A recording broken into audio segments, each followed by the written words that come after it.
개인 투자자 수익 대박 작전에서 다루는 내용은 시황 분석과 종목 분석이 자주 혹은 가끔 사실과 다를 수 있으며 개수작에서 다룬 모든 정보는 무단으로 재배포할 수 있습니다. 모든 투자의 책임은 본인에게 있으며 내용 중 일부는 사실과 다를 수 있습니다. 내 마이크가 이게 좀 그런 거네. 왜요? 마이크가 좀 늙었네. 야, 니들은 보니까 신형이고 좋은 거네. 딱 이렇게 바로 선 거. 근데 이게 좀 왠지 마이크가 좀 고급스럽네. 내게 좀 그렇다 그러더라. 요건 좀 비싸 보이고, 그건 좀 고급스러워 보이고. 대신 말이 고급스러우니까 괜찮아. 누가 그래? 우리 양 대표님은 어떻게 지내셨어요? 진짜 너무 정신이 없어요. 주말 진짜 바쁜 것 같더라고, 내내. 보니까. 제가 이번에 이제 증권 방송 이제 개국을 또 이제 앞두고 있잖아요. 그러니까 뭐 큐시트부터 이게 뭐 할 게 너무 많은 거야. 그러니까 왜 일을 만들어? 그렇게. 지금 다 일 만들었으니까 지금 다들 여기 나와서 지금 이 바쁜 시간에. 근데 진짜로, 이게 방송 준비가 이게 상당히 부담스럽네요.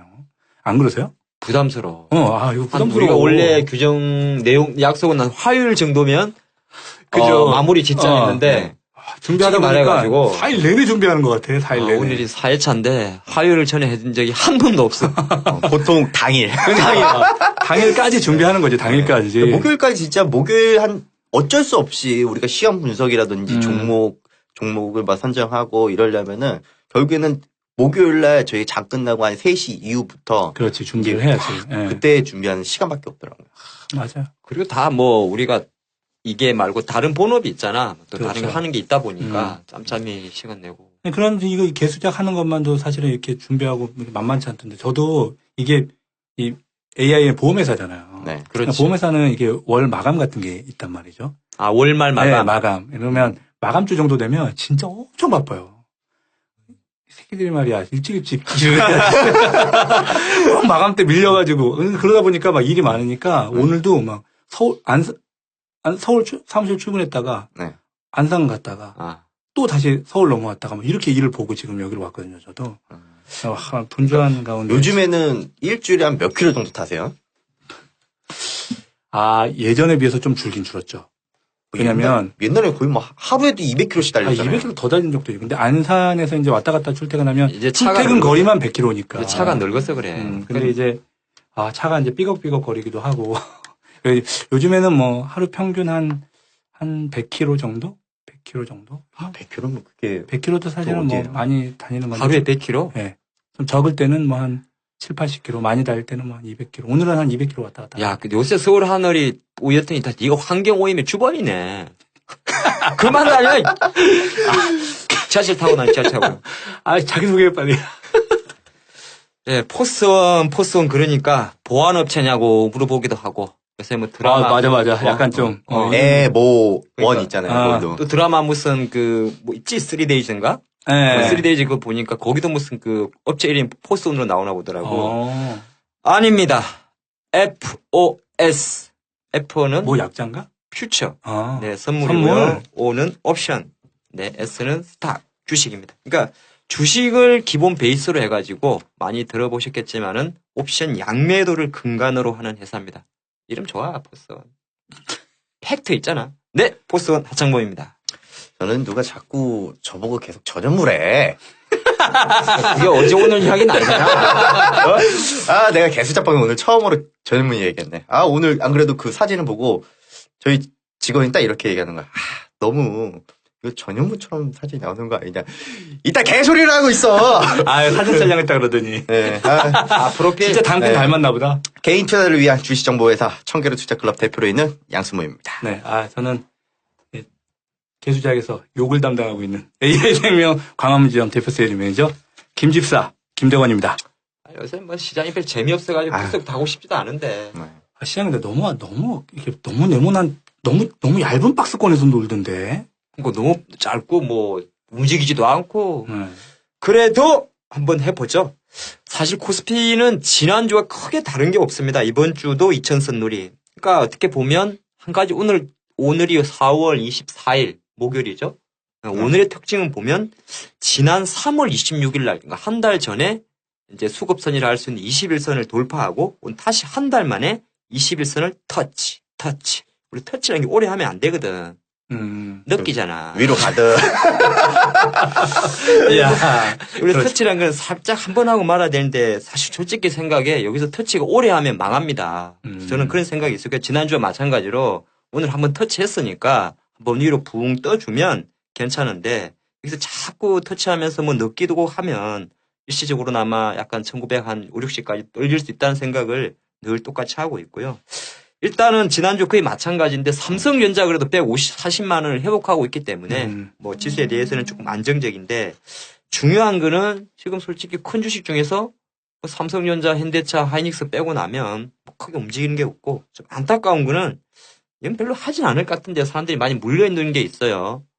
예, 조선주, 기계, 화학, 철강은 아직도 보니까 좀 거시기 하더라 그렇게 보는 것이고 일단은 가장 중요한 건 코스피는 좀 짧게 해도 될 것 같아요. 터치를 했다는 거 중요하고 느끼지 마라. 앞으로 느끼지 마라. 느끼면 아시죠? 예, 너무 느끼면 괜히 또 새로운 생명이 나와요. 자, 그렇기 때문에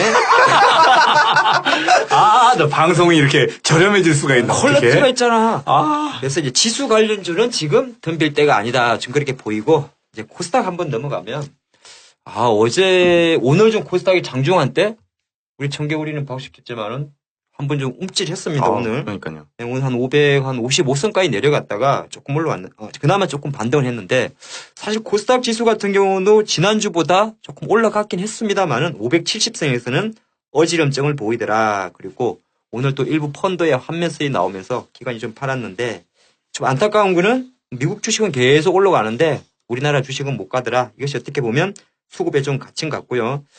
또 하나가 보니까 요새 테마도 이번 주는 조금 안 좋아서 다음 주도 안 좋을 것 같은데 뭐 사물 인터넷, 뭐 3D 프린팅, 뭐 전기차 이런 테마들도 조금 힘들어 하더라 그렇게 봅니다. 그래서 가장 중요한 거는 코스닥도 조금 이제 날이 좀 더워지니까 좀 키가 좀 딸리지 않나. 네, 기력이 조금 떨어지는 게 보이고 가장 중요한 것은 딱 내가 보니까 2013년도 12월 19일 날 실제로 코스닥이 저점을 형성하고 한 얼추 이제 5개월째 올랐으니까 사실 솔직히 이제 여의도 매니저들도 코스닥 지금 많이 오른 종목들 매매하기는 조금 부담스럽다. 그런 것이 이번 주였고 다음 주도 아마 얼추 비슷하게 들어갈 것 같아요. 야, 매주 이렇게 비슷하게 가면 좀 너무 지루한데.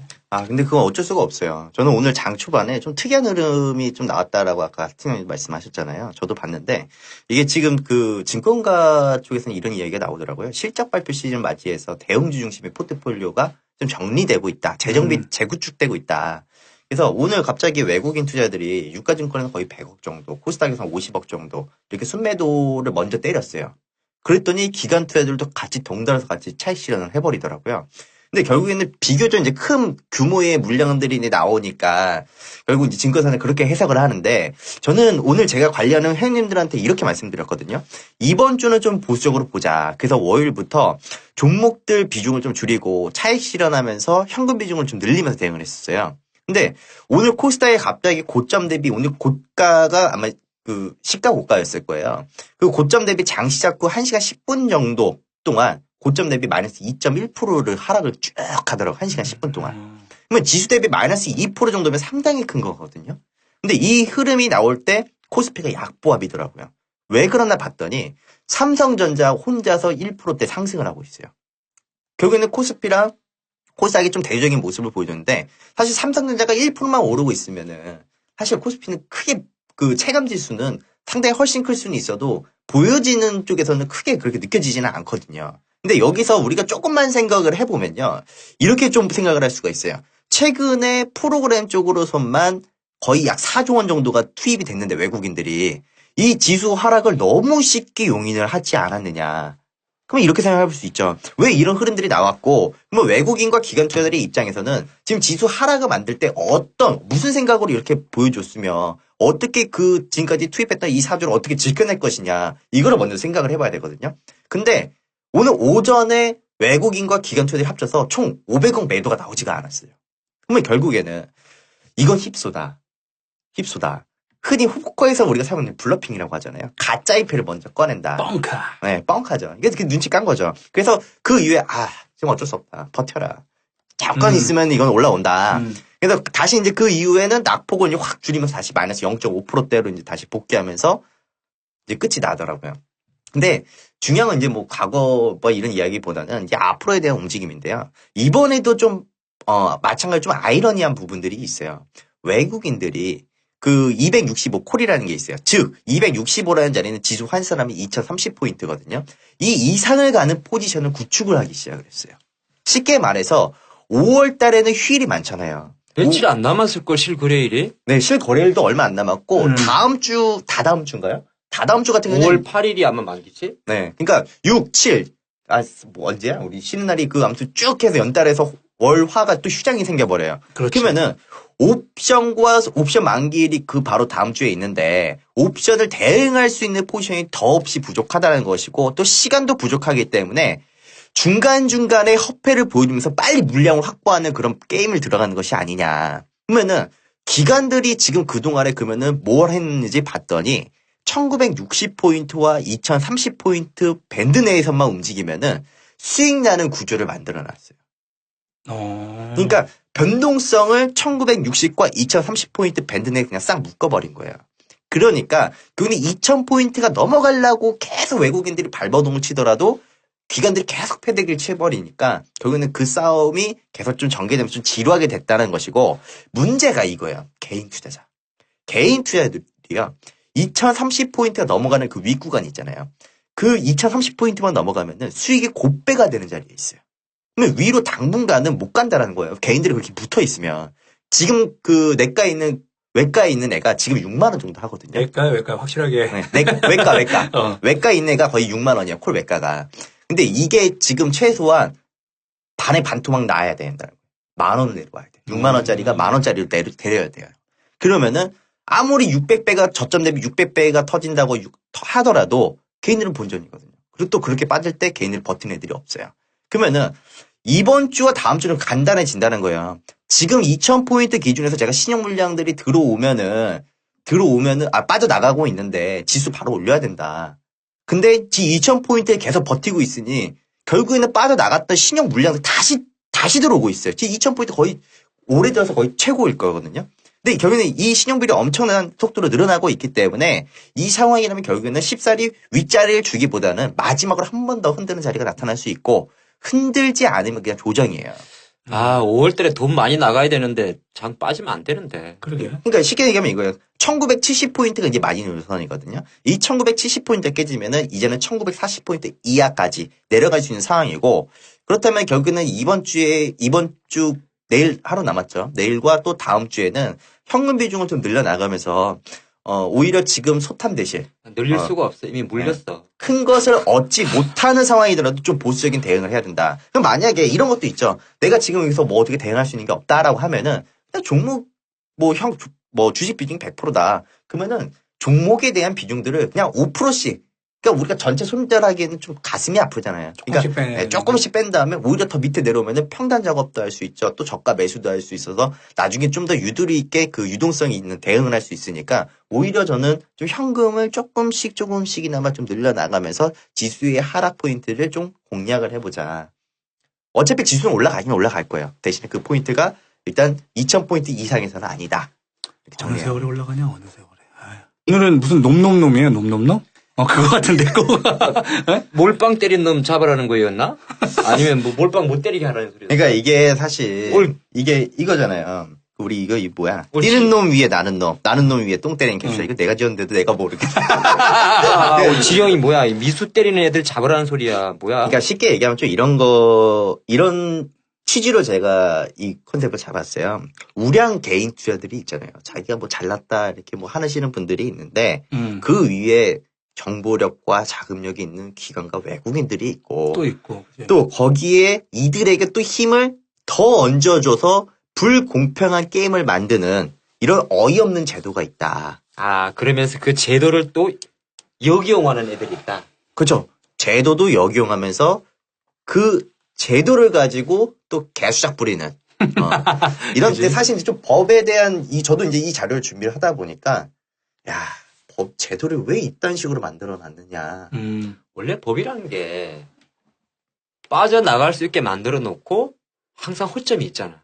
뭐 제도라는 게 항상 그렇죠. 그렇지. 틈새가 있게 마련이지. 그렇지. 그쯤 있어야 기회가 있으니까. 그것도 머리 좋은 놈들이 또 그 틈새를 또 잘 파고 들어가지고 또 뭔가를 해먹기도 하고 그렇죠. 그렇지. 다 컨트롤을 못하니까. 그러니까 예전에는 이제 이런 내용들이 있었어요. 그 11월 11일 2010년도. 아, 뭐 바로 시작하는 거야? 알어, 그날. 이때 난리 났었죠. 현장에 있었잖아. 저도 현장에 있었는데 저는 그때 그 파생 쪽을 이제 하는 그 회원님들을 관리를 해주고 있었어요. 이때가 그 홍콩 지정 임원들이랑 한국 도이치 증권 임원들이랑 국내외 임직원들이랑 엄청난 사기극을 또 하나 펼쳐놨었잖아요. 이것 때문에 국내 몇 개 있는 그 자문사들 또 증권사들 엄청난 손실을 봤거든요. 이때 YSN 날아갔어. 맞아. 지금 우리 그 맨 위에 있는 어떤 놈이 어떤 수작을 부린 거에 대한 얘기를 하려고 하는 거잖아요, 지금. 네. 그러니까 그 이름도 유명한 2010년 11월 도이치 사태. 빼빼로 돼 있나 이 새끼들이. 빼빼로. 그렇지. 다들 빼빼로 됐어. 네. 빼빼롱 사 먹고 있을 때 여기서 이런 수작을 부렸단 말이야? 비를 내렸죠, 아주 그냥. 근데 이때요, 얘네들이 뭐 했냐면요. 풋옵션이라는 게 있어요. 지수 떨어지는데 베팅하는. 그렇지. 거기다 16억 원을 베팅을 하고 이 지수를 급락을 빵 시키면서 448억 규모의 시세 차익을 얻더라고요. 와, 그러니까 얘네들이 그러면 지금 뭘 떨어뜨린 거야, 정확하게? 지수를? 코스피 200 지수를. 야, 코스피 200을 주식을 팔아버린 거지. 코스피 200을 그냥 한 방에 떨굴 만큼 그렇게 많은 자금을 갖고 있었다는 얘기잖아. 그러면. 그렇죠. 근데 얘네들이 더 웃긴 건 뭐냐면요. 이 448억을 버는데 10분 걸렸다. 그것도 동시효과잖아. 그것도 동시효과니까 딱 1분. 야. 와, 씨. 그러니까 쉽게 얘기하면 이거예요. 동시효과가 들어가잖아요. 그러면은, 이게 옵션 만기일 때였거든요. 그러면 2시 49분에, 제가 그때 보고 있었어요. 2시 반부터 갑자기 시장에 이상 징후가 나타나더니 말도 안 되는 포지션에 외국인들 갑자기 막 물량들이 막 쓸어 퍼 닿는 거예요. 도대체 뭐 하냐. 이러고 봤더니 이제 49분 땅 되니까 2조 4천억이 동시효과 때 한 방에 빵 쏟아져 나온 거예요.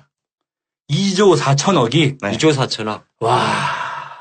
이게 보통은요, 거래소가 프로그램 이제 사전 신고를 받아요. 그 기간이 오후 2시 45분. 그러니까 동시효과 들어가기 5분 전이었는데, 얘네들이 46분에 프로그램에 동안 매도 주문을 신고를 한 거예요. 1분 지나서. 그러면은, 보통 45분이라고 알고 있기 때문에 기관 투자자들은 어떻게 생각하겠어요? 외국인들이나. 아, 이제 물량 나올 게 없구나. 없구나, 45분까지니까. 그게 끝이었거든요. 근데, 결국엔 다른 투자자들이 대량 매도는 이제 없을 것이다라고 이제 추정을 했지만, 결국에는 이 방법을 통해서 주식을 대거 매도하면서 갑자기 시장을 쏟아뜨리는 거. 그래서 그날 주가가 얼마나 빠졌어요? 그러니까 코스피 200. 10분 사이에요. 코스피 지수가 마이너스 3% 났다고 보시면 돼요. 와. 그러면은 종합주가 지수가 대략 한 50포인트 이상 빠졌네. 엄청난 그렇죠. 거죠. 네. 근데 이 사건으로 얘네들은 448억을 벌었지만 우리 국내 투자들이 입은 손해가 1,400억 이상이다라고 야. 추정이 나오더라고요. 장난 아니네. 그러면 이게 딱 동시효과 들어가기 한 4분. 얘네는 이제 그 속이 때려 붙기 시작하는 그 4분. 그 동시효과 10분. 약 14분 동안 수천억이 증발된 거죠. 그러니까 이게 나올 참 어이없는 내용이 하나가 있는데요. 보통 기관 투자자들은 사후 증거금 제도라는 것이 있어요. 저는 개인적으로 이 제도는 폐지되어도 마땅하다라고 생각을 하거든요. 이게 사실 악법이에요, 이게. 사후 증거금. 네. 근데 사실 이제 뭐 불공정 거래다 뭐 이렇게 얘기를 하는데 이거야말로 사실 불공정 거래라고 숫제. 거거든요. 그러니까 언제야? 작년에 국내 H증권사 선물 사고 난 것도 네. 사후 증거금 아니면 그렇게 무리한 포지션에 안 들어가거든. 사후 증거금이 정확하게 뭐예요? 그러니까 이거예요. 보통 기관과 외국인 투자자들은요. 이 제도를 통해서 증거금 없이도 주문을 낼 수가 있다라는 거예요. 그러니까 돈이 부족해도요. 무한대의 매매가 가능하고 무한대의 매수 주문, 무한대의 매도 주문이 가능한 야, 거예요. 돈이 없어도? 네. 아, 그렇지. 괜찮네, 그거. 참 적같은 외상거래 제도라고 보면 돼요. 쉽게 얘기하면 외상거래인데 외상을 무한으로 사용할 수 있다는 거야? 네. 근데 기관에 대해서는. 기관에 대해서는? 기관들은. 야. 근데 개인 투자자는 안 된다는 거죠. 그러면 돈 싸움에서 일단 무조건 밀리겠네. 그러니까 파생은 그 게임 자체가 완전 불공정한 게임이지. 그러네. 이길 수가 없는 게임을 만들어 놓은 건데 사실 이제 이런 것도 있어요. 기관 투자자들은 외국인보다 이 사후 증거금 제도를 잘 활용하지 않거든요. 근데 외국인들이 이 방법을 많이 쓰는 이유가 뭐냐면요. 공격적인 공매도를 통해서 사후에 선물 증거금을 납부할 수 있도록 만들어 놨으니 공매도를 치고 선물만 주거라 끌어내리기만 한다면은 성공하는 거죠. 그렇네. 그러면 공매도에서도 수익이 나고 또 선물 쪽에서도 수익이 나니까 양쪽 모두 수익이 날 수 있는 구조가 되는 거거든요. 그러면 결국에는 사후 증거금 제도는 거의 몸통이라고 보시면 되고요. 공매도 제도는 사실 깃털에 불과하다. 그러니까 우리가 사실 뭐 공매도 막 많이 때려서 뭐 우리 시장 작살납니다 이렇게 하지만 사실 그 뒤에는 이 사후 증거금 제도라는 것이 뒤에 있다. 근데 이게 이제 의외로 일부러 제도권에서 허용해 주는 거잖아. 왜냐하면 기관하고 외국인들이 거래를 많이 하면 세금 많이 고치잖아. 거래세? 그래, 개떡 같은 거야 이게. 증권거래세 받아먹으려고? 근데 이것도요. 아 진짜야. 근데 그것도 맞거든요. 근데 이게 또 연계되는 게 또 이런 것도 있잖아요. 외국인들이 결국에 수익을 만들어내면요. 그대로 달러 수요가 증가되잖아요. 그렇지. 또 그러면 또 이제 경제가 가지고 또 뭐 이 환율 뭐 보유한 게 없고 뭐 자시고 이러면서 달러의 변동성만 계속 키우는 꼴만 되는. 근데 이때 이제 안타까운 거는 국내 뭐 Y모 SS는 430억이 손해가 나가지고 회사가 망했어. 아, 실제로 이 건 때문에? 망했어. 양매도 포지션이니까. 네, 그렇죠. 근데 이 도이치 애들은 실제적으로 6개월 영업 정지인가? 그리고 끝났어. 아, 더 이상 뭐 다른 건 없고? 명백하게 이는 그 불공정 거래인데도 어쨌든 외국인이다 보니까 수사만 한다 해놓고 6개월인가 영업 정지하다가 그냥 끝났거든. 아, 외국인으로 태어나야 되나? 그래갖고 이제 이때 그러고 나서 이제 약간은 프로그램 사전 공식 제도도 조금 바꾸고 했는데 솔직히 아까 우리 양 대표가 10분이라 그러지만은 이게 동시효과잖아. 동시효과는 체결이 안 되잖아. 네, 주문도 낼 수도 없어요. 그냥 내가 그 돈을 베팅을 해놓고 있으면은 근데 이 돈이 물론 이거예요. 한번 이렇게 동시효과 되면은 갑자기 마이너스 1%였던 게 마이너스 5%가 뚝 바뀌어버려요. 그러면 그때부터 누군가 외국인과 기관들이 누군가 막 그 매수 주문을 해서 그거를 방어해주지 않으면은 구분이 죽는 거죠. 깡통이다. 그렇지. 그렇지. 보통 이제 옵션이니까 그때 10분 동안은 보통 뭐 이렇게 옵션 아예 깡난 거 있을 거 아니야. 0.07 깡난 거 나누고 잠깐 바깥에 나갔다 오거든. 로또니까 그때는. 갔다 왔는데 로또 먹은 사람도 있어. 아, 그렇겠네. 내 고객은 100만 원 사놨는데 그때 기억에 200배인가 400배 터져가지고 와. 뭐 매덕 본 사람도 있었어. 네, 저희 회원이 그날에 이제 저한테 와가지고 저희는 그때 엄청 먹었거든요. 300만 원 가지고 2억 4천. 그러니까 결국에 이게 제로섬 게임이니까 네. 번 사람이 있으면 당연하지. 잃은 사람이 그렇지. 있는 건데 실제 그렇게 엄청난 사람들이 사실은 많이 잃었지만 뭐 얘네가 이 작업을 한번 해 먹는 바람에 운 좋게 거기에 얻어 걸린 사람들도 있다는 얘기가 되겠네요. 있지. 근데 그 사람들 두세 달 있다 또 털렸지. 아, 그래요? 아, 그렇지. 뭐 아니, 이제 어쩌면- 그 돈을 빼가지고 뭐 다른 주식을 했건 했었는데 그런데 그런 말 있잖아. 왜 로또 되면은 나중에 다 잘 되는 것보다는 안 좋은 경우 많다고. 그러니까 사람이 또 그런 데 좀 노출이 됐겠지. 갑자기 뭐 큰 돈 벌면 확실히 어. 눈이 이렇게 좀 가려지는 건 맞는 것 같아요. 네. 야, 이 도이치 사건, 이건 흥미로운 사건이네. 사실 이거 아마 저도 기억이 나지만 그 뉴스나 이런 데 신문지상에 굉장히 많이 오르락 내렸는데 그 뒤에 어떻게 됐나 참 궁금했는데 그냥 뭐 6개월 정도 영업 정지하고 끝났구나. 그래서 좀 제도도 좀 많이 바뀌었어요. 그러고 난 다음에. 네. 근데 이게 우리나라 참 되게 웃긴 게요.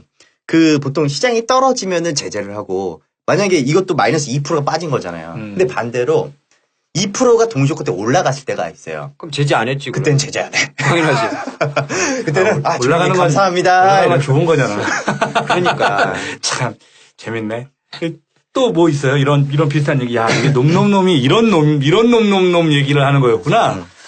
이제 뭐 그거지. 개인들이 제일 좋아하는 거. 솔직히 이제 좀 전에 도이치는 파생 상품이잖아. 네. 옵션, 선물 옵션이니까 선물 옵션 하는 사람도 있지만 주식하는 사람들은 제일 좋아하는 게 뭐지? 몰빵, 그렇죠. 몰빵. 미수, 몰빵. 몰빵 아니야? 그쵸. 그렇죠. 인생 한 방이야 팍 질러. 몰빵도 두 종류가 있더라고. 한 놈만 몰빵하는 사람도 있고 아니면 아예 그냥 계좌를 백화점으로 만들어가지고 주식의 현금을 없이 쫙 사버리는 게 있어. 이것도 몰빵이라 볼 수가 있거든. 그래서 몰빵 왜 하겠어 근데? 뭐 아니 간다 보고 승부하는 거죠. 승부하는 거죠. 뭐. 승부. 네. 올인. 아니, 근데 봐봐요. 오히려- 내가 만약에 투자금이 1,000만 원인데 100만 원 가지고 투자를 했어. 음. 근데 이 100만 원짜리가 뭐 100%가 수익이 난 거예요. 그러면 200만 원이잖아요. 그러면 총 200만 원이 된 거잖아요. 그러면은 내가 이 1,000만 원을 넣었으면은 내가 지금 2천만 원 되는 거지. 100만 원 먹는 게 아니라 2,000만 원이 되는데 그러니까 이제 우리 그런 말 했잖아. 뭐 옛날에 그 뭐지? 응답하라 1997 할 때도 맞지? 94. 공사할 때도 집 팔아가지고 시티폰 사고 그랬잖아. 맞아. 이게 온다 그러면은 우리 우스갯소리 그런 얘기 하잖아. 야 종합주가에서 코스피 1000포인트 한 번 모으면 옛날에 겪어봤으니까 진짜 다 팔아가지고 돈 다 땡기고 주식한다는 사람 많거든. 그러니까 이게 이제 결국은 몰빵이고 그럼 집을 팔아가지고 아니면 뭐 차를 팔아가지고 산다는 거는 이제 돈을 더 땡긴다는 거잖아. 나한테도 사람들이 뭐 주가가 올라갈 거냐 내려갈 거냐 물어본 사람들이 있어요. 그래. 내가 그걸 알면 내가 신장이라도 팔아가지고 내가 몰빵한다고 이런 얘기 하거든요. 그러니까 이제 그래서 이제 나온 게 뭐 신용, 미수 이런 게 있는데 나는 네. 미수 이야기 먼저 해보면 미수 한자로 풀면 미수. 아이씨 한자 안 써봤는데. 한자 이걸 왜 해, 하여튼 그러면? 미수라는 거는 영어, 지난주에는 영어를 그렇게 쓰더만. 미수. 담보 없이 매매하는 것을 말하는 거거든. 담보 없이. 담보가 없어. 현금이 어떻게 보면 담보 개념이 아니야. 그러니까, 일소 놓듯이, 한 이틀 정도 빌려준다는 개념이지. 쉽게 말해서. 뭐 예를 들어서 돈을 이렇게 며칠 빌려준다. 그렇지. 네. 며칠의 개념도 끽해야 이틀.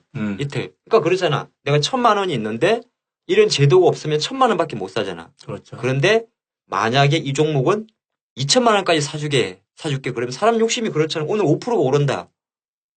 그러면 1000만 원 사면 50만 원 먹는데 2000 사면 100만 원 먹잖아. 그러니까는 미수를 땡겨서 그렇지. 더 사는 거지. 그렇지. 그게 뭐 오르면 참 다행이야. 그래도. 당연히 오르면 다행이고 네. 내리면 이제 오르면 만약에 2배로 미수를 땡겨서 넣었으면 오르면 2배로 먹는 거고 사실 이러면은 2배로 잃는 거 아니야 그러면? 2배로 잃지, 배로 네, 잃지. 그러니까 더 잃는 거잖아요. 쉽게 그러니까 말해서 뭐 하한가 치면 만약에 1000만 원, 150만 원만 손해보면 되는데 300만 원. 300만 원 손해보게 되는 그거 한 거지. 두세 번 하면 이제 그거들 나는 거지. 야. 그러면 이제 깡통이 지는 길로. 이제 깡통이지. 재수 없이 물려가지고 하한가 막 이렇게 맞아버리면 정말 빼도 박도 못하는 상황이 올 수 있겠네. 실제로 그런 사람들이 있잖아요, 근데. 예전엔 많았어요. 요새는 그죠? 이제 제도적으로 좀 바꿨다고 좀 이야기를 해보면 이제 미수라는 것도 무조건 뭐 2배, 3배도 칠 수 있는 게 조건이 있잖아. 그렇죠. 어떤 종목은 뭐 증거금이라 그래가지고 주식 똑같은데 증거금 50%짜리다. 삼성전자 같은 경우는 한 20, 30% 우량회사니까 되는데 50%짜리면은 더블수를 살 수 있는 거고 만약에 증거금률이 100%다. 그러면 안 돼. 100%라 그러면은 쉽게 하면 돈을 안 빌려준다는 소리잖아. 그렇죠. 네. 네, 그런 게 있는데 이게 이제 이렇게 하도 병폐가 많다 보니까 옛날에 초단타 애들이 많이 했지. 그러니까 뭐 내 돈 1000만 원 가지고 하루 한 10, 뭐 조금 오버하면 10억까지 거래하는 애들이 있었거든. 아, 그러니까 이거예요. 샀다, 쉽게 샀다. 얘기하면은 내가 1억을 갖고 투자를 하는데 미수를 쓰면 2억을 일단 땡겨 쓸 수 그렇지. 있어요. 그럼 좀 상업 갔다가 질러지만 이거를 내가 오늘 안으로 청산해버리면은 그냥 심하이. 그렇지. 그런 심화이니까. 그래서 이제 이 워낙 제도가 많고 병폐가 많다 보니까 끝이라는 뜻이죠. 심하게.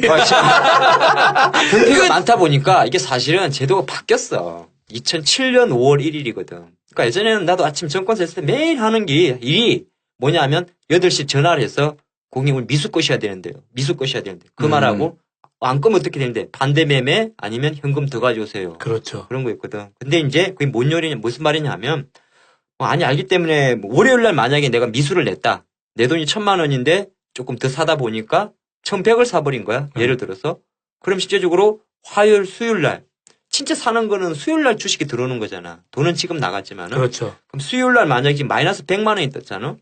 그때 이제 마이너스 100만 원만큼 현금을 집어넣거나 아니면 마이너스 100만 원만큼 주식을 팔면 반대 매매가 안 나가는데 만약에 안 팔았다? 그러면 바로 목요일 아침에 8시에 네. 시장가로 내버리지. 그렇죠. 시장가 내니까 뭐 두 가지를 손해봤다고 옛날에는. 왜? 나는 HTS로 주문을 냈었는데 그거는 영업전 주문이니까 수수료율도 많이 비싸고. 근데 가격도 시장가 매도야. 그렇죠. 그럼 거꾸로 거래량이 좀 많은 종목은 괜찮은데 개 잡주들은 쫙쫙 빠지면서. 신용이나 미수 종목이 많이 몰려 있으니까 아침부터 이상하게 화한가 나오는 것도 있었다고. 이게 많아가지고 언제 바뀌었냐 보니까 2007년 5월 1일 날 미수 동결 제도. 미수 동결. 미수 동결 제도. 그러니까 지금 이래갖고 미수를 마음대로 못 쳐, 실질적으로. 그러니까 보통요. 내가 만약에 5억을 질렀어요. 근데 내가 빌린 돈이 그러니까 내 투자금이 그냥 쉽게 얘기하면 1억인데 내가 4억을 땡겼어. 그래서 나 총 5억 가지고 매매를 했는데 내가 이거를 그 날 당일날 팔면은 그냥 그대로 돈 추가적으로 안 넣어도 돼요. 근데 이게 그렇지. 하루만 넘어가면은 4억이라는 돈을 넣어야 돼 무조건. 그러니까. 네. 그렇지 않으면은 미수 동결에서 한 달 동안 미수를 못 쓰는 제도가 미수 동결 제도. 사용을 하지 못한다. 그러니까 그날 사서 그날 파는 건 괜찮아. 근데 예를 들어서 오늘 사가지고 한 마이너스 한 10만 원 이상, 10만 원 규정이 있더라고. 10만 원 이상까지 마이너스를 냈잖아? 그러면 실제적으로 내일 모레 수요일 날 팔아도 예수금 플러스인데 그 돈은 다음에 늘어잖아. 그렇죠. 그러니까 반대 매매는 안 당하지만은 현금을 집어넣지 않으면 미수 동결 계좌라고 그래가지고 내 계좌, 그러니까 내 이름으로 돼 있는 전 정권사에 대해서 한 달 동안 미수를 못 쳐. 그럼 이제 전거금도 100% 하고. 근데 재수 없어가지고 이제 미수, 이게 내가 잘 껐다고 껐는데 네. 재수 없으면 미수가 걸리는 수가 있다? 분명히 내 눈에는 플러스 10만 1,000원이었거든? 근데 재수가 없어가지고, 그 다음날 수요일 날 됐더니 미수 동결이 되는 수가 있어. 그럴 수도 있는 거예요? 있어. 모를 거야. 이게 뭔가 처음 들어봤지? 네. 분명히 내 잔고에는 예수금이 플러스인데 목요일 날 됐더니 주문이 안 들어가. 미수 동결 계좌로 떴어. 그런 경우가 어딨냐면 정권사마다 수수료가 좀 다른 애들이 있어요. 특히나 정률은 괜찮아. 뭐 0.01호, 0.15. 정률은 건수 곱하기 정률을 때려버리니까 수수료 정산이 되는데 대형사들은 정액률하고 정률을 같이 쓰거든. 무슨 말인지 좀 이해가 안 가나? 뭐 보면은 대형사들 보면 50만 원 이하는 1,000원 플러스 0.몇 프로. 바로 요게 걸린 애들. 그렇구나. 근데 이제 49만 원 산 거하고 50만 1,000원 산 거하고는 50만 1,000원이 49만 원보다 수수료가 훨씬 싸거든. 그 구간에 걸리면. 근데 장중엔 이거를 가계산을 한다고. 그러다 보니까 내가 분명히 HTS 볼 때는 수수료가 그러니까 플러스였는데 수수료가 아마 10만 이상 나가는 수도 있다. 이것이 좀 중요하니까 예를 들어서 당일 미수를 치더라도 혹시나 내 하루 거래 대금이 이건 보통 10억 이상 하는 사람이 이야기겠다. 10억 이상 단달하는 사람한테는 이런 것도 오픈될 수 있다. 그렇게 보는 것이고. 자, 여기서 이제 정권사가 개수작을 부립니다. 어떤 개수작? 증권사. 네. 정말 이거는 우리나라 애들이 정권사 입장에서 보면은 영업을 하는 게 맞는 거고. 네. 자, 이렇게 위험한 제도라면 이게 얼마나 위험하니까 그래서에서 규정을 바꾼 거 아니야. 네. 동결 제도는 맞추고 개인들이 맨날 몰빵치다 까먹으니까. 근데 실례로 우리가 은행이나 정권사에 가서 계좌를 개설하면 이 선택을 할 수 있어요. 내 계좌는 미수 못 치는 계좌 또는 내 계좌는 뭐 당일 미수는 되는 계좌 설정할 수 있는데 그러면 이렇게 제도가 위험하면 기본 옵션을 전거금 100%로 세팅을 해두면 될 거 아니야. 그렇죠. 그래서 미수를 못 칠 사람 사용하는. 그냥 처음부터 기본을 미수 못 치게 해놓고 치는 사람은 나는 전거금 40%로 클릭하면 되게 되는데 대부분의 정권사들이 거꾸로 해놨다니까. 그냥 무조건 주문은 들어가게 해놨어. 일단은 미수를 사용할 수 있도록 해놓고 실제로 하다 보면 더 샀네. 사람이 그런 거 있죠. 빨리 사다 보면은 계속 가능 수량만큼 사는 경우가 있잖아. 그렇죠. 보통 가는 순위 한번 띡 찍어보고 천주 이게 보통 이제 주식을 천천히 하는 사람 말고 전업 투자하는 데이 트레이더들은 사다 보면 생각보다 많이 사는 경우 있거든. 나도 순례로 나는 보통 이제 구간을 정해놓고 사거든. 500이면 500 세팅을 사는데 클릭을 잘못해가지고 한 10배 이상 사는 경우도 가끔 있어. 생각했던 것보다. 그러면 이제 조금 이게 멘탈이 깨지잖아. 손익도 달라지고. 근데 그거를 그렇게 해놓는 경우가 있는데 아무래도 보니까 정권사에서 장사해야 되잖아. 그럼 기본 옵션 자체를 처음부터 100%를 해야 되는데 100%를 하지 않고 미수가 가능하도록 덫을 쳐놨더라. 일단 만들어 놓고 사고 터지면 그거 뭐 클릭하세요. 그렇게 한다니까. 야, 이거 똑같이 남의 돈을 쓰는 거는 마찬가지인데 어떤 놈은 이미 판을 짜놓고 남의 돈 써가지고 큰 돈 버는 놈들이 있는가 하면 참 어쩔 수 없이 남의 돈을 써갖고 그냥 쪽박 차는 사람들도 있을 수 있다는 게 참 상당히 씁쓸하네. 확신이 들 때는 괜찮은 제도인데 사실 주식에 확신이 어디 있어? 나는 그래서 솔직히 미수 제도가 없는 게 오히려 좋지 않을까? 미수 제도가 없는 게. 이거 딱 이거예요. 주식하는 사람들 중에서 몰라야 될 게 있다면 딱 세 가지가 있거든요. 일단 첫 번째가 내가 만약에 이 새끼 졸라 때려주고 싶어. 그런 사람한테는 알려주면 돼요. 이게 뭐냐면 신용 망했으면 좋겠다 뭐 이런 거. 신용, 미수, 몰빵 이 세 가지만 알려주면 되거든요. 그렇지. 네. 그럼 금방 망해. 자, 보통 이게 신용 거래라는 것이 그 사전적인 의미로는 투자자가 증권사에서 현금이나 주식을 빌려서 주식을 매매하는 거래라고 하거든요. 근데 이 신용 거래 중에서도 현금을 빌려서 거래하는 것을 우리 신용 융자 거래라고 해요. 근데 이게 투자자가 증권사에 일정 금액의 보증금을 맡겨두고요. 돈을 빌려서 원하는 주식을 이제 그 매매한 뒤에 이제 빌린 돈을 다시 이제 되갚아주는 어떤 이제 기간들이 있어요. 그러니까 한마디로 합법적이고 또 돈 빌리기를 또 엄청 쉬운 대출이라고 이해하시면 되거든요. 이게 보증금이 100만 원인가 그렇지 않니? 100만 원. 100만 원 이것도 종목마다 또 담보 비율이 다 틀려요. 그러면 결국에는 일정 부분의 보증금으로 돈을 최대 2배에서 3배 정도 이상 땡겨 쓸 수 있다는 거거든요. 그러면 이런 것도 있어요. 각 증권사별로도 위험 종목이나 급등 종목, 그리고 관리 종목, 이거는 증권사 지들도 위험 부담이 있기 때문에 이거 종목들은 신용거래로 할 수 없다. 이렇게 종목들 제한을 걸어놔요. 그리고 또 신용거래 거래할 수 있는 그 종목마다 비율을 정해주기도 하거든요. 그러니까 증권사 이자놀이 하는 거잖아요. 네. 근데 그거는 안정적인 거래만 너네가 이렇게 쓸 수 있다라고 딱 때려놓는 거예요. 그러면은 이것도 어떻게 보면 우리가 한 가지 이렇게 유추할 수 있잖아요. 이 종목은 신용이 되고 이 종목은 신용이 안 된다? 그럼 어떤 게 더 우량하다고 판단이 되는 거예요? 신용이 되는 게. 그렇죠. 그렇지. 그러면은 보통 이건 증권사마다 좀 책정하는 비율은 다 틀린데요. 신용이 되는 종목들은 보통 회사 내용이 정말 안 좋은 종목들에 비해서 덜 위험하고 더 안정적이라고 보시면 돼요. 그러니까 신용이 되는 종목들. 되는 종목들. 네. 그러니까 삼성전자가 담보 비율이 20%만 있으면 삼성전자를 신용으로 한 주를 살 수 있는 거예요. 예를 들어서 지금 삼성전자가 140만 원이잖아요. 그럼 내가 이 한 주를 사기 위해서는 20%, 28만 원. 그 정도만 있으면은 한 주를 살 수 있다는 거예요. 신용으로 치르면. 근데 그 외에 20% 외에도 30%, 40%, 50% 이렇게 나누어지거든요.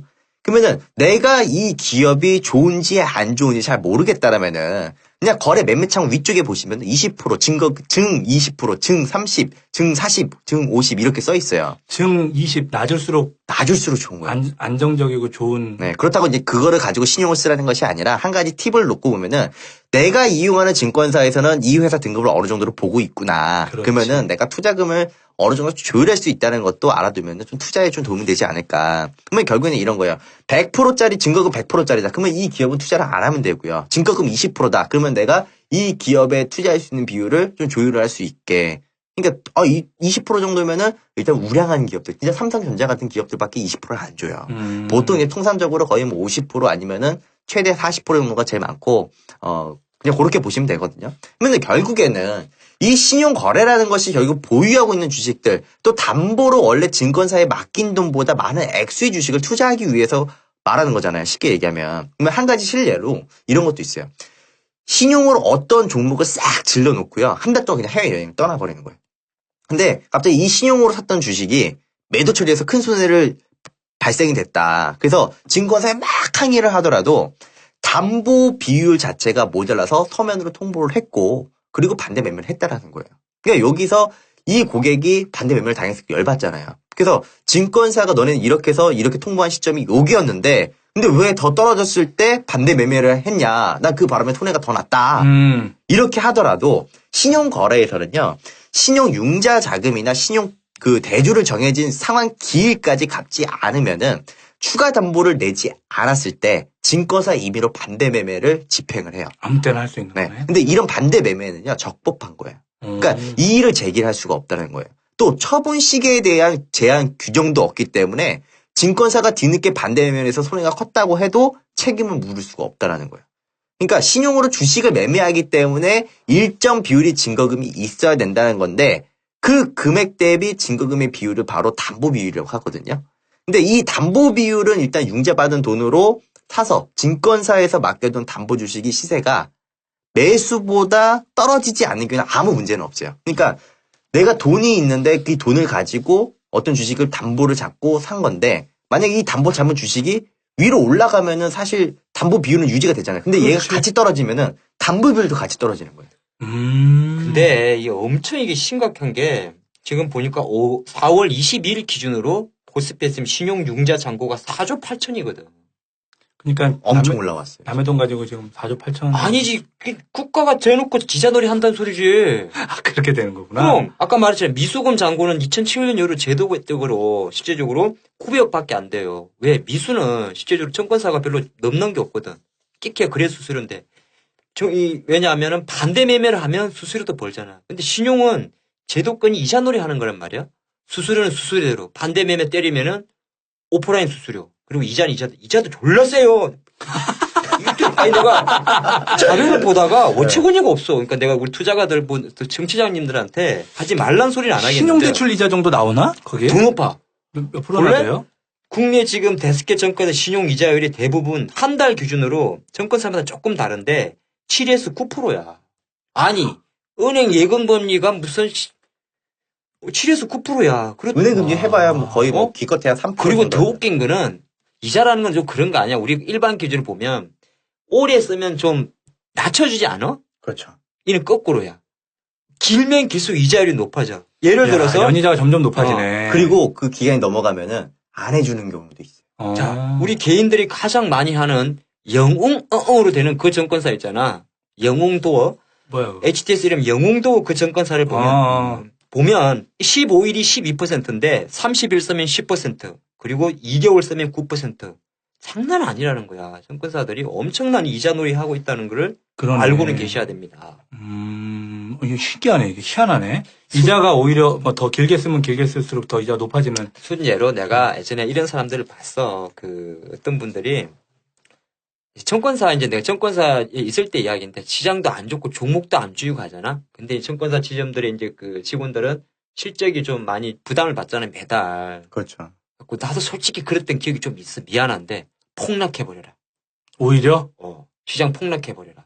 그럼 이거 우두두두 반대매매 나오잖아. 그렇죠. 그러면 이 오프라인 시장가로 때리기 때문에 보통 오프라인 이 아까 영웅도어 증권사 같은 경우하고 증권사하고 수수료 차이가 10배 나거든. 그러니까 1억 하면 오프라인이 보통 50만 원인데 온라인은 15,000원밖에 안 나가잖아. 그럼 10배 더 나잖아. 네. 그런 개 같은 경우도 있었다니까요. 그러니까 만약에 아까 얘기하신 것처럼 그 증거금을 채워야 되는데 증거금을 채우지 못하면요. 이 기간이 딱 끝나면은 증시가 열리는 첫날 또 장 시작 전인 동시효과 때 반대 매매를 진행을 해요. 이때는 하한가로 질러버리는 거예요, 그냥. 무조건 체결되게. 일단 체결되게. 네, 시장가 매도로 때리는 거예요. 그러면은 그때 만약에 사는 사람이 없다, 내 물량 받아줄 사람이 없다, 그럼 하한가에 팔리는 거예요. 그러니까 뭐 이런 것도 있어요. 그냥 담보 잡아둔 그 신용 주식을 증권사 임의로 팔아서 계좌 정리를 하는 거예요. 근데 아까 이야기했던 것처럼 만약에 내가 1천만 원이 있다라고 가정을 하면은 내가 마이너스 90%까지 손실이 나더라도 자기 돈만 가지고 했다라면은 결국에는 뭐 장투를 하던 뭐 뒤지고 볶던 자기 맘대로잖아요. 근데 이걸 만약에 신용 비율이 200% 써서 내가 1,000만 원을 200%부터 3,000만 원이잖아요. 이 3,000만 원 가지고 투자를 했다. 그럼 본전했을 때는 마이너스 90%까지 가도 되는데 만약에 신용 쓸 경우에는 내 담보금이 1,000만 원이니까 1,000만 원이까지면은 아웃이라는 거예요. 즉 마이너스 30% 정도만 나도 반대 매매가 나가서 한마디로 깡통이 되는 거예요. 와. 그러니까 신용은 딱 쓸 때가 있어. 언제? 진짜 장이 폭락을 해가지고 장이 그때만 쓰는 거지. 그때 하면 쓸만 하지, 솔직히.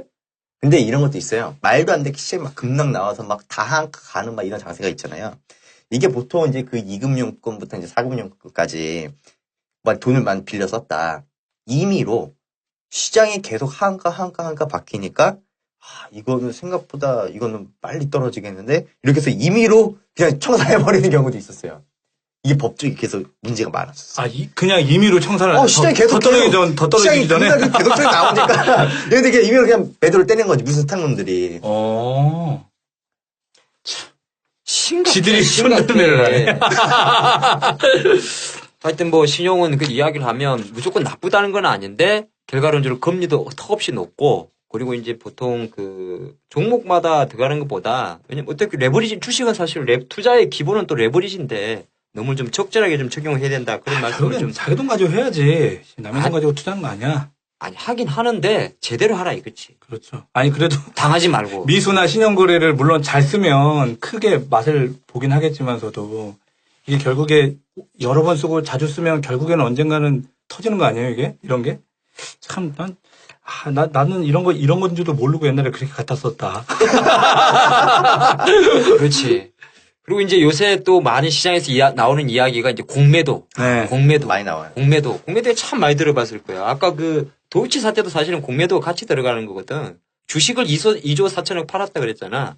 그걸 갖고 있는 걸 2조 4천억 파느냐? 아니야. 내가 2조 4천억 살 돈이 있으면 그냥 없는 돈 2조 4천억 팔고 사놓으면 되잖아. 이틀 뒤에. 네. 그게 이제 공매도인데 공매도 빌공. 왜 이렇게 아무것도 썼어 오늘.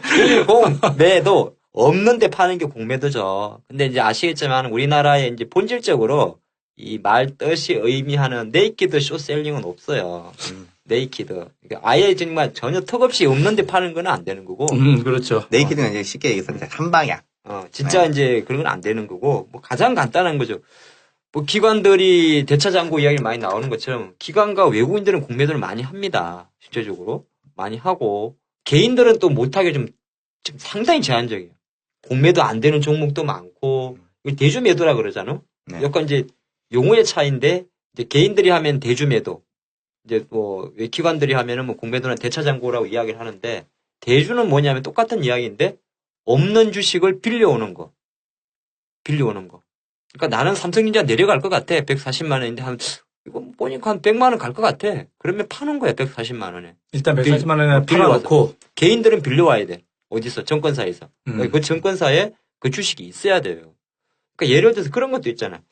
야, 요거 보니까 수상한데 잡준데 점 한가 10방 가겠는데. 그런 주식 있을 수 있잖아. 야, 주식 하다 보면 그런 사람이 있어요. 올라가는 거 잘 맞추지만 내려가는 거 잘 맞추는 사람도 많아. 기가 막히지. 그러니까 딱 쉽게 얘기해서 지금 좀 올라갈 것 같은데 그러면 그때 거꾸로 꼬꾸라지는 거지. 그러니까 자기가 주식을 하고 있고 갖고 있으니까 항상 올라가는 생각도 하지만은 원래 훈수 보는 사람들 옆에서 보면 뭐 이거 주식 어떨 것 같아 그러면 그거 한 5천 원까지 가겠네 그런 사람. 근데 그게 이제 다성이 되다 보면 내려가는 거 잘 맞추시네요. 내려가는 거 베팅해 보세요. 뭔데 공매도잖아. 내려가는 거 베팅하는 거. 우스갯소리고 실제적으로 이제 기관들이 차익 거래를 많이 하는데 차익 거래를 많이 하죠. 그러니까 차익 거래라는 게 뭐 그걸 뭐 만 원짜리가 5천 원 가니까 그런 공매도를 하는 게 아니라 사실 만 원에서 한 9천 원은 갈 거다. 내가 9천에 주식을 살 거야. 어차피 살 수밖에 없는 상황일 때 보통 공매도를 하는데 원래 법적으로는 공매도를 허용하지 않습니다. 근데 않는데 예외적으로 자 법조항을 내가 읽어줄까? 참 웃긴데 법조항은 사실은 10번만 읽으면 다 이해가 돼요. 10번. 처음부터 끝까지 10번 읽어야 돼. 그 조항은 왜? 나는 똑똑하니까. 자, 보겠습니다. 자본시장법에서 180조 1항에 대통령이 허용하는 방법에 따라서 공매도를 허용한다. 원칙적으로는 불허하지만은 예외 조항이 있는데 첫 번째, 정권시장에서 매수 계약이 체결된 상장 정권을 해당 수량의 범위에서 결제일 전에 매도한 경우. 뭔 소리야 이게? 10번 읽어보면 돼. 10번. 무슨 말이냐 하면 정권시장에서 주식시장에서 매수 계약을 체결된 산 주식을 해당 수량의 범위 내에서 100주를 결제일 전에 수요일 전에 팔면 뭔 소리냐면 오늘 사서 오늘 파는 거. 그러니까 이게 참 재미난 건데 우리는 그냥 아무 생각 없이 오늘 내가 삼성전자 10주 샀다가 10시에 샀다가 2시에 팔 수 있잖아. 근데 결과론적으로 보면 산 게 아니거든. 결제가 안 됐으니까. 결제가 안 됐으니까 내가 오늘 아침에 삼성 100주 샀으면 그거는 수요일 날 들어오는 거야. 근데 그거를 지금 당장 팔 수 있게 해주겠다. 당연한 거 아니야? 근데 여기도 사실 우리가 규정적으로 보면 이것도 공매도 규정이 적용되고 있다. 이렇게 보겠고요. 가장 이제 많이 나오는 게 정자. 유상증자나 무상증자가 나오면 이틀 전에 팔 수 있습니다. 이거 모르시는 분들도 간혹 있더라고. 근데 개인 투자가들 이거 알고 있어야 돼. 유상증자를 내가 받았어, 청약을. 그래서 정자 납부를 했어. 근데 주가가 올랐어. 근데 뭐 5월 5일 날 나올 거야. 예를 들어서 휴일을 다 배제하고 5월 5일 날 내 잔고에 꽂히면 5, 4, 3. 3일 날 팔 수 있다니까. 그러면 5월 5일 날 만약에 100만 주가 나와. 나는 5월 3일 날 20만 주를 먼저 팔아놔.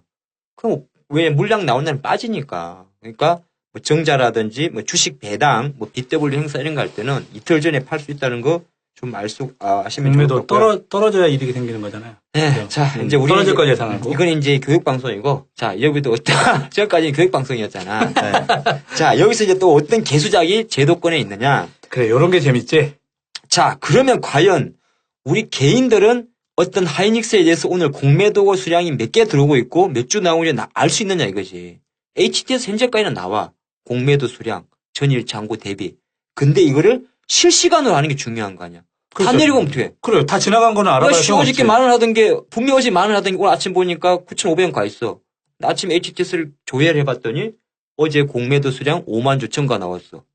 억울하잖아. 주가는 이미 내려왔는데. 물론 더 내려갈 수도 있겠지. 근데 이거는 개인들은 실시간으로 못 봐요. 야, 아주 웃기지. 그래요. 그럼 어떻게 알 수 있느냐? 정권사에 문의를 하는데 문의를 하면 알 수 있는데 하루가 걸려. 이게 말이 안 되는 소리야. 이게 왜 말이 안 되냐면 문의하면 알 수 있는데 하루가 걸려? 자, 그러면 무슨 말이냐 하면 당연히 정권사에서는 당연히 다 알아. 그러니까 오죽하면 그런 이야기를 하잖아요. 약간 우리가 좀 제도적으로 그런데 그래서 웬만하면은 내가 세력이 되고 싶거든 여의도로 가고 내가 진짜 세력이 되고 싶거든 명동으로 가라거든. 네. 여의도로 가면 정보를 얻고 명동으로 가면 돈을 돈 얻는다. 얻으니까. 네. 근데 진짜 파워는 명동이 있거든. 결국은 여의도는 가는 척하는 그걸 뿐인데. 그럼 어떻게 알 수 있냐면 실제적으로는 그 증권사 청구에 자기 아는 사람이 있으면 알 수 있어. 근데 이것들을 매니저들은 되게 많이 활용을 한다는 거지. 개인들이 여기서 이길 수가 없어요. 그러네. 아니, 정보 싸움에서 완전히. 그러니까 피해가 우리가 어쨌든 깔려 있는 HTS에서 보이는 정보의 90% 이상은 이미 딴 애들은 알고 있다. 오죽하면 그런 얘기 하잖아. 찌라시한테 나한테 들어왔어, 정보가. 야, 뭐, 이거 뭐 계약했대. 조금 올라. 그건 이미 남의 거라는 거지. 이제 내가 네. 알고 있으면 남들도 아는 거라고 봐야 되나? 하나 또 있어. 이건 정말 심각한데, 우리 그 장중에 보면, 공매도 좀 다른 개념인데 수급 동향 많이 보잖아? 네. 그러면 뭐 외국인들이 오늘 장중에 뭐 몇 주 뭐 샀다. 지금 삼성자 뭐 외국인 매수 5위 종목 들어오잖아. 이게 다 뻥이다? 아, 뻥이라고요? 뻥이 그러니까? 아니라 뻥이란 소리는 좀 그렇고 정보 자체가 이미 매니저들은 다 알고 개인들이 받아들일 때는 최소 1시간 이상의 차이가 나. 1시간 이상이면 어떤 종목은 벌써 오늘 8, 9% CJENM 오르고 있으면 이미 그 종목 8, 9% 올랐어. 20만 주 떴다고. 자, 보면 이거 잘 보셔야 돼요. HT에서 화면에 보면 화면에 다 번호가 있잖아. 현재가 차트. 몇 가지 기능 중에서 번호에 가로를 쳐둔 기능이 있어요. 선물 옵션 하시는 분들 중에 포지션별, 기간별, 매매 주체별 포지션. 그것도 추정이고. 또 하나가 있는데 T증권사 보면 장중 투자자별 매매 동향에 잠정이라고 나옵니다. 이게 뭐냐 하면 실제적으로 오늘 당일 기준으로 기관 순매수 상위 5종목, 뭐 코스닥 5종목 뽑잖아. 이거 3분밖에 안 보내줘. 기관은 정확하게 10시, 11시 20분, 13시 30분, 오후 1시 반. 그러면 우리는 실제적으로 10시에는 이미 그 전에 매니저들은 실시간으로 1분 단위로 다 보고 있는데 우리 1시간 있다 데이터를 본다는 거고. 그렇네. 그런 얘기네. 그럼 장중 외국인 매매 기관 동향 따라 해봤자 다 헛방이야. 뭐 주가는 올랐거나 내려갔다는 소리고. 그렇지. 근데 더 웃긴 거는 외국인은 한 번 더 보내줘. 4번 보내줬다. 뭐하는 개수작이야? 외국인은 9시 20분, 10시, 11시 20분, 1시 30분. 자, 여기서 그러면 이제 제가 이건 약간 또 가르쳐 줬으니까 다음부터 만약에 장중 기준으로 데이트를 할 때 매매 동향을 보려면 최소한 9시 20분, 10시, 11시 20분, 11시 30분. 요때가 집계되는 걸 알고 11시 20분, 1시 반. 1시 반, 그렇게. 네. 왜 이랬을까, 근데?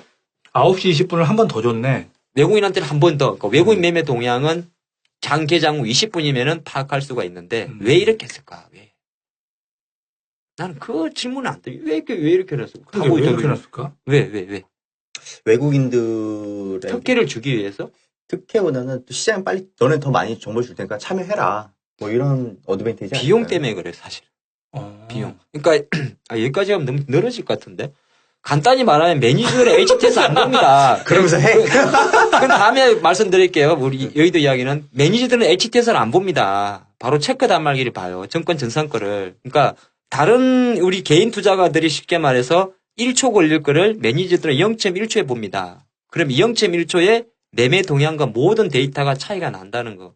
그것 자체에서 엄청난 차이가 나고 모든 데이터는 우리나라 30개의 증권사에 내가 삼성전자 한 주를 사면 그것이 A 증권사 본사 전산센터로 갔다가 뭐 그 전산센터 가장 가까운 전화국으로 갔다가 전화국 통신망을 이용해서 거래소까지 오잖아요.